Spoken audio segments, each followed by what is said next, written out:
Hello and स्वागत है आप सभी का जागरण जोश पर। देश के सभी संस्कृत स्टूडेंट्स और आयुर्वेद पे अपना करियर बनाने का सपना देखने वाले युवाओं के लिए एक बहुत ही बड़ी और हिस्टोरिक खुशखबरी सामने आ रही है।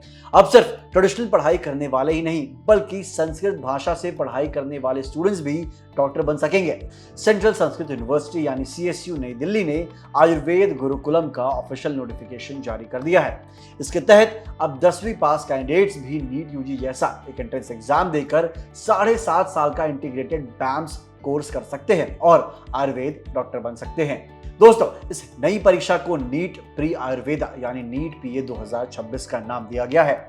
सेंट्रल संस्कृत यूनिवर्सिटी ने एकेडमिक सेशन 26-27 के लिए इस National Eligibility cum Entrance Test की अधिसूचना जारी कर दी है।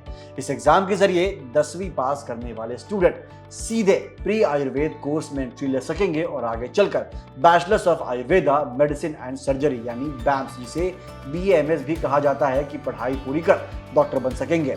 ये पूरा प्रोग्राम 7.5 साल का होगा, जिसमें 2 साल का प्री आयुर्वेद गुरुकुलम प्रोग्राम, 4.5 साल का मेन BAMS कोर्स और 1 साल की कंपलसरी यानी अनिवार्य इंटर्नशिप शामिल होगी। ये पूरा system national commission for Indian system of medicine यानी NCISM से अप्रूव्ड है और यूनिवर्सिटी के एफिलिएटेड आयुर्वेदिक गुरुकुलम में चलाया जाएगा। इसी साल जनवरी में इसके लिए एक स्पेशल पोर्टल भी शुरू किया गया था और अब इस योजना को पूरी तरह लागू किया जाने वाला है। आगे बढ़ते हुए बात करते हैं कि इस ऐतिहासिक कोर्स के लिए कौन कौन अप्लाई कर सकता है, यानी इसकी एलिजिबिलिटी क्राइटेरिया क्या है। दोस्तों, अगर आपने किसी भी मान्यता प्राप्त बोर्ड, स्टेट संस्कृत बोर्ड या उसके बराबर के किसी भी बोर्ड से 10वीं की क्लास पार कर ली है तो आप इसके लिए पूरी तरह योग्य हैं। मार्क्स की बात करें, जनरल कैटेगरी के स्टूडेंट्स के लिए 10वीं में कम से कम 50% मार्क्स होना जरूरी है। वहीं SC, ST, OBC और दिव्यांग यानी PWD कैटेगरी के कैंडिडेट्स के लिए मिनिमम 40% मार्क्स की शर्त रखी गई है। एलिजिबिलिटी के साथ साथ आपको एज लिमिट यानी उम्र सीमा का भी खास ध्यान रखना होगा। नोटिफिकेशन के मुताबिक कैंडिडेट की उम्र 31 दिसंबर 2026 तक कम से कम 15 वर्ष और ज्यादा से ज्यादा 25 वर्ष होनी चाहिए। एक बहुत ही इंपॉर्टेंट बात जो आपको नोट करनी है वो ये है कि इस एग्जाम में किसी भी कैटेगरी के कैंडिडेट्स को आयु सीमा में कोई भी छूट यानी रिलैक्सेशन नहीं दिया गया है। सभी के लिए उम्र की लिमिट यानी एज लिमिट सेम रखी गई है। अब जानते हैं कि इसके लिए आवेदन कब से शुरू होंगे और एग्जाम कब होगा। यूनिवर्सिटी के वाइस चांसलर यानी कुलपति प्रोफेसर श्रीनिवास वरखेड़ी ने बताया कि ये पूरा सिलेबस भारतीय ज्ञान परंपरा और न्यू एजुकेशन पॉलिसी यानी NEP 2020 के हिसाब से तैयार किया गया है। वहीं कंट्रोलर ऑफ एग्जामिनेशन प्रोफेसर पवन कुमार ने बताया कि इस परीक्षा के लिए ऑनलाइन रजिस्ट्रेशन जुलाई के तीसरे हफ्ते यानी 3rd वीक ऑफ जुलाई से शुरू हो जाएंगे।